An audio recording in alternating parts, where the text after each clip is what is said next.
राजा जब सुख और सुविधा में डूबा हुआ हो तो प्रजा के कष्ट का अनुभव नहीं कर सकता। जब राजा उन्हीं कष्टों में डूबता है जिनमें प्रजा डूबी हुई है, तब उसको अंदाजा लगता है कि दुख कितना बड़ा है और समस्या कितनी गंभीर है। वो कह रहे हैं कि यहां मैं रहूंगा, राजगद्दी पर बैठूंगा, अच्छे पलंग पर सोऊंगा, दास दासियां मेरी सेवा में रहेंगे, तो ये सारा सुख सुविधा मुझे दुख का अनुभव नहीं होने देगा। मुझे अगर प्रजा के दुखों का अनुभव करना है तो उनके बीच में जाके उनके ही तरीके से रहना होगा, तब मुझे अंदाजा लगेगा कि मेरे राज्य की प्रजा कितने दुखों का सामना कर रही है। ये दूसरा स्टेटमेंट है जो उनके मर्यादा पुरुषोत्तम होने की छवि को और ऊंचा कर देता है। पहली बात कि दूसरों के अधिकारों के लिए लड़ना और उसके लिए संघर्ष करना यही न्याय है। अपने अधिकारों की रक्षा करने के लिए प्रयत्नशील होना दुनिया का सबसे खराब स्वार्थ है। और उसके बाद कि जब मैं वन में जाऊंगा तो प्रजा के कष्ट मेरे कष्ट होंगे, मुझे उसका अनुभव गहराई से होगा, तो समाधान करने के लिए भी मैं ज्यादा ताकत से प्रस्तुत हो पाऊंगा। इसके बाद किसी महामात्य की हिम्मत नहीं वो उनसे संवाद कर सके। तो वो कहते हैं कि अच्छा ठीक है, आपने तय कर लिया है, आप जा रहे हैं, कि आप अकेले जाएंगे या आपके साथ कोई और भी जाएगा। तो उनके जो छोटे भ्राता हैं लक्ष्मण, उनकी मां सुमित्रा ने लक्ष्मण को कहा है कि तुम्हें अपने भाई की परछाई के साथ चलना, वो जहां जाएगा तुम्हें वहीं जाना है, ये मेरा आदेश है या मेरा आग्रह भी है। और लक्ष्मण के बारे में हम सब जानते हैं, मातृ भक्ति उनमें बहुत अधिक है, पितृ भक्ति बिल्कुल नहीं है। रामचरितमानस में तो गोस्वामी तुलसीदास ने चूंकि भगवान को आराध्य माना है, इसलिए नकारात्मक उनके बारे में कहना और लिखना उनके लिए असंभव है। लेकिन वाल्मीकि रामायण में तो थोड़ी छूट है महर्षि वाल्मीकि को, और कंब रामायण में तो बहुत कुछ है। लक्ष्मण जी का एक स्टेटमेंट है कंब रामायण में, वो अपने किसी मित्र को कह रहे हैं कि देखो भाई, अगर कोई चरित्रहीन है तो वो भले ही मेरा पिता क्यों ना हो, मैं उसका सम्मान नहीं कर सकता।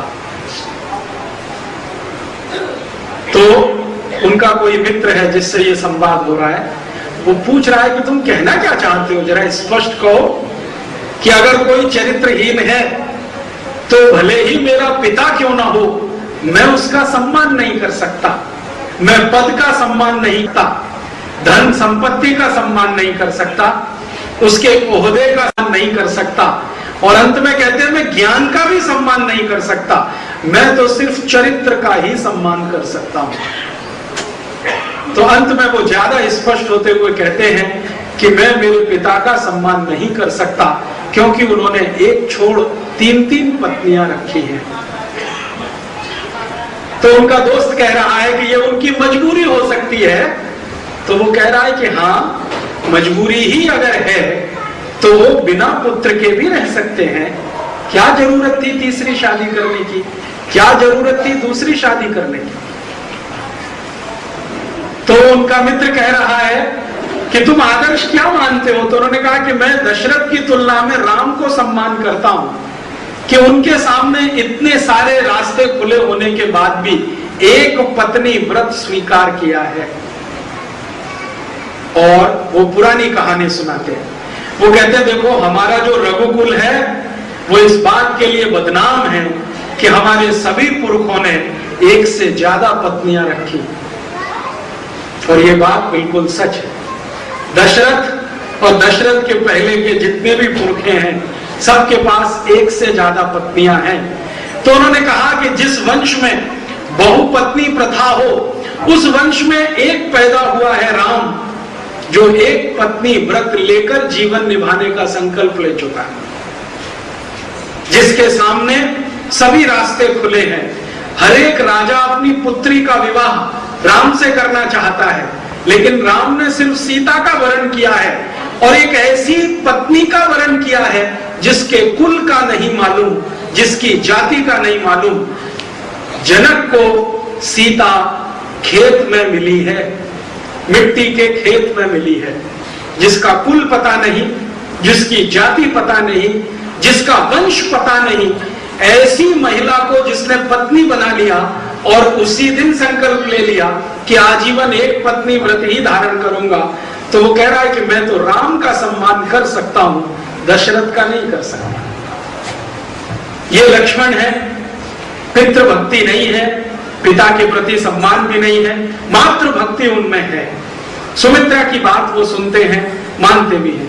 तो जब सुमित्रा उनको कहती है कि देखो राम जा रहे हैं वन के लिए, तो तुम्हें उनकी परछाई के साथ चलना है, तो लक्ष्मण कहते हैं जैसी आपकी आज्ञा, मैं इस पर बहस नहीं कर सकता, विवाद भी नहीं कर सकता। राम लक्ष्मण को बहुत समझाते हैं कि लक्ष्मण बहुत कष्ट आएंगे, जीवन बहुत तकलीफ का होने वाला है, ये जो सुख सुविधाएं हमारे पास हैं, ये तुम क्यों मेरे साथ जाना चाहते हो? तो लक्ष्मण कह रहा है कि आप अगर न्याय के पक्ष में खड़े होना चाहते हैं तो मुझे क्यों रोक रहे हैं? मैं भी चाहता हूं कि न्याय के पक्ष में खड़ा रहूं। बाद में राम हारते हैं, संवाद में लक्ष्मण जीतते हैं और लक्ष्मण कहते हैं मैं भी जाऊंगा। और अंत में सीता का आता है, सीता भी कहती है कि मैं तो आपकी अर्धांगिनी हूं, छोड़कर आपको रह नहीं सकती, वन गमन तो मुझे करना ही है। इन परिस्थितियों में वन गमन होता है। जो महत्व की बात मुझे रेखांकित करनी है वो ये कि राम जब वन गमन कर रहे हैं तो पूरी अयोध्या उनको विदा कर रही है और अयोध्यावासी साथ साथ उनके चल रहे हैं, साथ साथ चल रहे हैं, पूरी सेना उनके साथ चल रही है, मंत्रिमंडल उनके साथ चल रहा है। थोड़ी देर तो राम ने उनको सबको चलने दिया, फिर जैसे ही अयोध्या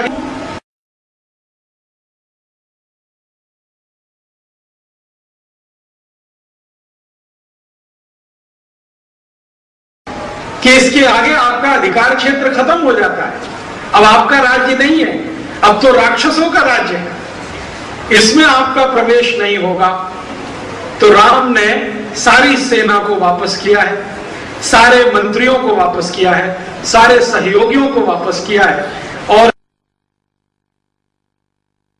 सीता और लक्ष्मण वही तीन वन के लिए प्रस्थान करते हैं। यहां जो समझने की बात है वो ये कि अगर वो चाहते तो पूरा लश्कर लेकर जाते, पूरी सेना लेकर जाते, पूरे सहयोगियों को लेकर जाते और सब कुछ सुख सुविधाएं साथ में चल सकते थे।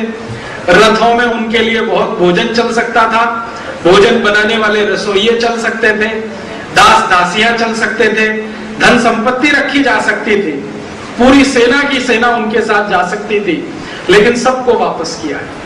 धन संपत्ति नहीं चाहिए, दास दासियां नहीं चाहिए, सेना भी नहीं चाहिए, वन गमन कर रहे हैं तो जो कुछ वन में मिलेगा वही खाएंगे, जैसा रहने को मिलेगा वैसे ही रहेंगे, जो परिस्थितियां होंगी उन्हीं के बीच में से रास्ता बनाएंगे। तब समझ में आता है कि उनके मन में कोई बहुत बड़ा संकल्प है और वो संकल्प उनके कथन से सिद्ध होता है कि प्रजा के दुखों का सही ज्ञान तभी होता है जब आप प्रजा के जैसा जीवन जिए। तो वो प्रजा के दुखों का ज्ञान करना चाहते हैं, शायद उनके मन में कोई आदर्श राज्य स्थापित करने की कल्पना है जिसमें प्रजा के दुख समाप्त हो सके और कोई ऐसा राज्य बन सके जहां की प्रजा को कोई दुख ही ना हो। तो वो सबको वापस करते हैं, विदा करते हैं और अकेले वनगमन उनका होता है। अकेले से मतलब लक्ष्मण जी और उनकी धर्मपत्नी सीता के साथ। वनगमन में जो जो घटनाएं घटित हुई हैं वो आपने सबने बार बार पढ़ी होगी, सुनी होगी। उन घटनाओं के बीच में जो अंतर्निहित दृष्टि है वो मैं आपसे रखना चाहता हूं। जितना उनका वनवास का समय है लगभग 14 साल का, उसमें से शुरू के जो 12 वर्ष हैं, इन 12 वर्षों में उनकी कई राक्षसों के साथ मुठभेड़ होती है और हम जानते हैं कि उनका जो वन गमन है उसमें एक कारण तो कैकेयी का वचन वरदान के रूप में राजा से लेना, दशरथ से लेना, और दूसरा विश्वामित्र का दशरथ के पास आकर राम को मांगना कि मुझे मेरे यज्ञ की पूर्ति करने के लिए राम का संरक्षण चाहिए। ये दोनों बने हैं निमित्त। राम जी बाद में कहते हैं कि देखो घटनाएं तो निश्चित होती हैं, कोई उनका निमित्त बन जाया करता है। इसका माने राम के जीवन की ये घटनाएं निश्चित हैं, ये वो जानते हैं, शायद विश्वामित्र भी जानते हैं, लेकिन कुछ निमित्त बन गया है। तो केकई एक निमित्त हो सकती है और विश्वामित्र का यज्ञ एक निमित्त हो सकता है। तो पहला उनका जो प्रवेश है वन गमन के बाद, वो विश्वामित्र का आश्रम है। विश्वामित्र उस जमाने के महान ऋषियों में एक हैं। उस जमाने के दो महान ऋषि हैं जिनकी चर्चा हम सुनते हैं, एक तो वशिष्ठ हैं, दूसरे विश्वामित्र हैं।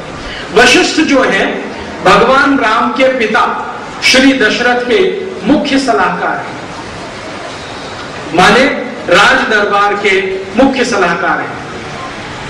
दशरथ को हर गंभीर विषय पर सलाह देना, हर गंभीर विषय पर दशरथ जिनके साथ मंत्रणा करते हैं, क्या करना क्या नहीं करना, क्या श्रेय है क्या प्रेय है, क्या अभीष्ट है क्या अभीष्ट नहीं है, जिसका हमेशा दशरथ ज्ञान लेते हैं, ऐसे हैं श्री वशिष्ठ। माने भगवान राम के कुल गुरु कहिए, भगवान राम के आदि गुरु कहिए, भगवान राम के संस्कार गुरु कहिए, जो कहना हो हम उन्हें कह सकते हैं।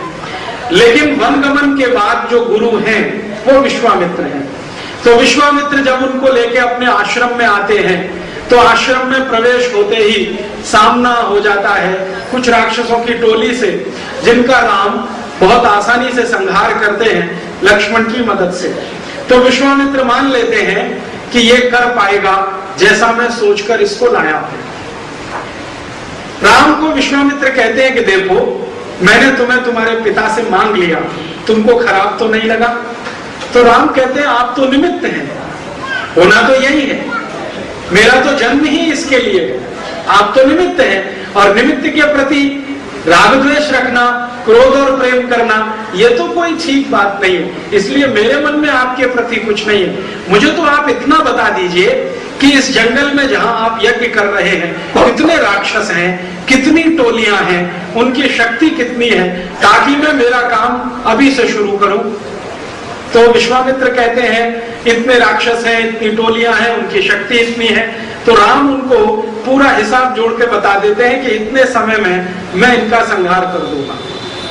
और जितना समय वो बताते हैं उतने समय में उनका संहार होता है। अब संहार होने के बाद जो महत्व की बात है वो समझने की, जंगल जिसमें वो है, जहां विश्वामित्र का आश्रम है, वो जंगल छोटे छोटे खंड में बटा हुआ है, छोटे छोटे खंड में।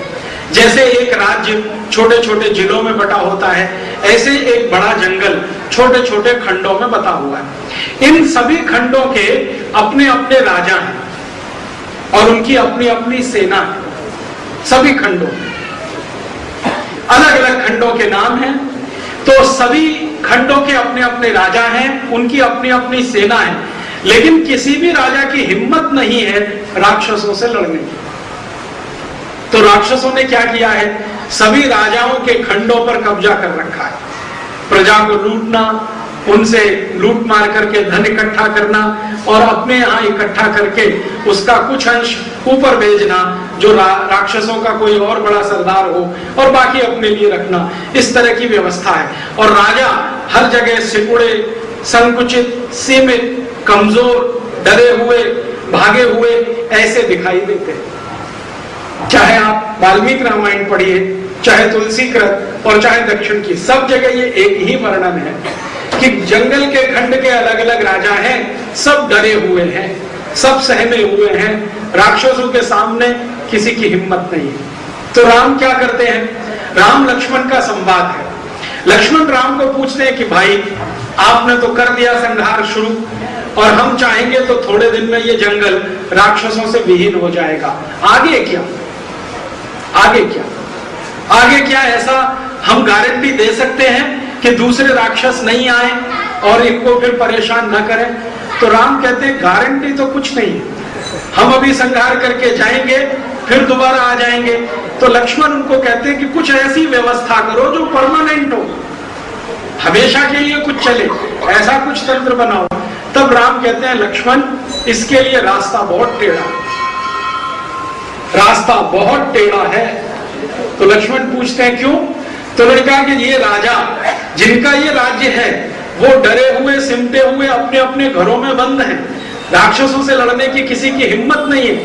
अब मैं अगर इनका संहार करूं और यही राजा दोबारा राज्य इस पर स्थापित करें, फिर राक्षस आएंगे, फिर इनको किनारे कर देंगे और ये सिलसिला अनंत काल तक चलेगा। तो राम कहते हैं कि लक्ष्मण इन सभी राजाओं को बदलना पड़ेगा, ये काम के नहीं है, ना प्रजा के ना समाज के, इनको बदलना पड़ेगा। तो लक्ष्मण पूछते हैं कि फिर राजा कौन बनेगा, आप बनेंगे क्या या मैं बनूंगा? तो कहते नहीं, हमारी ये परंपरा नहीं है। फिर तीसरा स्टेटमेंट वो कर रहे हैं, वो और भी महत्व का है। वो कहते नहीं, ये हमारी परंपरा नहीं है। तो लक्ष्मण पूछ रहा है हमारी परंपरा क्या है, फिर भारत की परंपरा क्या है, हमारा दर्शन क्या है? तो राम कहते हैं कि किसी राजा की मदद कर दी तो इसका मतलब ये नहीं कि उस राजा को हमने जीत लिया। मान लीजिए उस राजा को हमने इतना मदद कर दिया कि वो अपने राज्य की सुरक्षा करने में हमारी मदद के बाद अधिकृत हो गया है, तो भी हमारा कोई अधिकार उस राज्य पर नहीं है। हमारी भूमिका ये है कि ये डरे हुए, संकुचित, सीमित, अपने अपने घरों में दुबके हुए जो कमजोर राजा हैं, इनको या तो शक्ति दे दो, नहीं तो इनके स्थान पर शक्तिशालियों को राजा बना दो। तो लक्ष्मण कहते हैं ये दूसरा हिस्सा ज्यादा आकर्षक है। तो राम कहते हैं एक बड़ी बात कि गणतंत्र में ऐसा ही होता है, गणतंत्र में ऐसा ही होता है। तो प्रजा के बीच में से राजा चुना जाता है। तो ठीक है, हम प्रजा के बीच में से राजा चुने, तो इसकी व्यवस्था क्या हो? तो राम कहते हैं कि देखो, एक शिविर की व्यवस्था करो, परमानेंट स्थायी शिविर की व्यवस्था करो।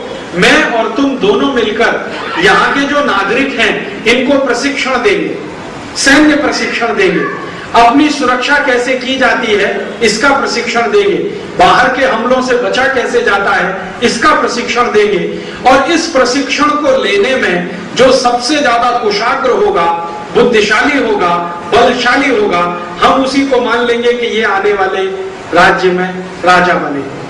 तो ठीक है, तो उनके शिविर की व्यवस्था होती है, जिसको हम छावनी कह सकते हैं, अंग्रेजी में कैंप कह सकते हैं। और उस कैंप युद्ध की, अस्त्र शस्त्र चलाने की विद्या देना शुरू करते हैं। तो जिनको विद्याएं दी जा रही हैं वो अलग अलग जनजातियों के लोग हैं, जैसे भील हैं, जैसे कोल हैं, ऐसी अलग अलग जातियां हैं। और इन जातियों का वर्णन तमिल की कंबन रामायण में बहुत है। 4556 जातियां उसमें गिनाई गई हैं। राम जिनको ट्रेनिंग दे रहे हैं, उन जनजातियों के लोगों को उन्होंने ट्रेनिंग दिया है। और ट्रेनिंग के दौरान, शिविर के दौरान, प्रशिक्षण के दौरान जो जो उनको लगता है कि ये सक्षम है, उसको वो कहते हैं कि चलो हमारे साथ युद्ध में शामिल हो और हम इस राक्षस का संहार करने जा रहे हैं, आप भी चलो।